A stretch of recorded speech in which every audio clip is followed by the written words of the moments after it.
Now let's very quickly put these things into work. With just what we've learned already, you can actually do a lot. So let's look at this. I've got four images. We've got this light bulb image that we saw before. I added a lens flare, and we have another image that's just this texture. You can take textures from anywhere, from like the sides of buildings or whatever. You know, it's nice to kind of start collecting textures because you can add them to your files really, really easily. You know, like old paper or metal or you know, concrete or whatever, and you can find them everywhere online too, but I'm constantly using those just to add little effects.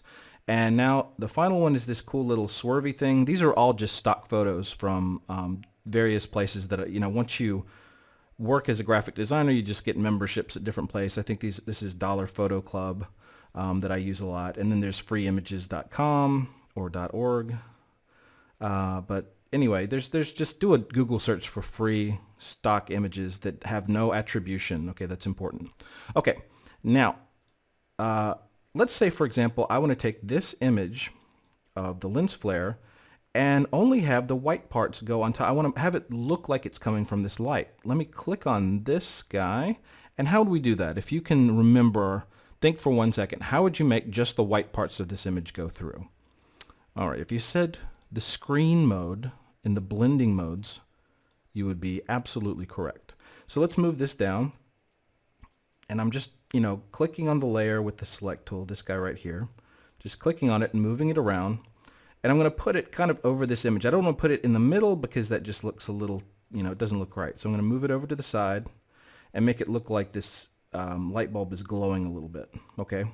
Now the problem we run into is now that I've moved this layer, you see this line, and it means that there was just a little bit of white information here at the edge. So there's a couple of ways we can change this, but the way that we've already learned how to do it is to go down to our layer mask, click that, when this is selected, click on our layer mask, okay, and then we're going to click the brush tool, which we're going to talk about later, and you can change the brush. I'm going to tell you real quick, we'll learn about this all later, don't worry about it, but in order to change the size of your brush, you want to click curly brackets right or curly brackets left, and that will change the size. You can also change how hard or soft the brush is up here. Okay, this is a palette, but we're going to get to all that later. This is just to give you a demonstration of the layer mask. So we're going to go over here, and don't worry about that. We're going to just color this part in with black. So now it blends together. You don't see it anymore. That line is gone. And a lot of Photoshop is just blending things so it looks right to your eye. Now moving right along, let's go up one layer and we have this guy. Now what do we do if we want to add this texture to the image? Well, probably the best two ways that we have right now would be multiply, which would take all the dark information and put it over on top of this, or overlay. Okay, now I think overlay works pretty good, but it doesn't work when it's 100%. So what I'll do is I'll go over here and I'll take down the opacity. And you can see that it's going to just add this texture on top of the image. Okay. Now multiply actually does a pretty good job. So you could do multiply and see if you like that better. There's no right or wrong. But I just want to show you what these things do. And now let's go up here to this guy. You know, we'll leave that. I'm not crazy about that, so I'm going to turn that off. Now let's go up to this top guy, and we've got this cool little line. Now what if we want to add this line here to the image and just give it a little bit of oomph, I'll call it. Well, we want to get rid of the white part and just have this part, the wave part showing, okay? So again, we can just do multiply and see what we get. Okay, that's pretty cool. That actually, it doesn't work great. Okay, so it doesn't work great over here, but it kind of works over here, and then we have this line here. So the next step is what? Go down to the layers, layer mask, click on that, and then we're going to draw black in all the areas that we don't want it to appear. Okay, let's draw that out and draw that out.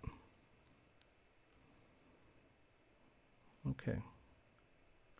And this blue doesn't really match. So, you know, we'll go into changing colors and things like that, but I just wanted to give you an example of how you would start combining images together and making them look, you know, I do this. This is one of the most important things that I do with Photoshop, is just to start combining layers and making them all flow and kind of work together.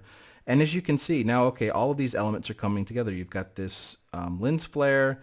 You've got this guy. If you want to add the, the element on top, doesn't really look that great, but sometimes if you bring that down, the opacity down a little bit, it adds just a little bit of texture. This actually works a lot better on pictures. If you're taking a picture of, somebody and you want it to make it look older, or if you're doing an ad and you want to take, for example, like when I do posters for movies, I'll overlay, kind of a rough texture on the top, and it'll just add this realism to it, and it'll get everything in the image will have this texture to it. So we'll touch on that later. I'm probably going to do a skill lecture on creating posters or creating like the aged look. So we'll use this a lot more. But I just wanted to give you a quick rundown of things that you can do with the skills that we've already touched on.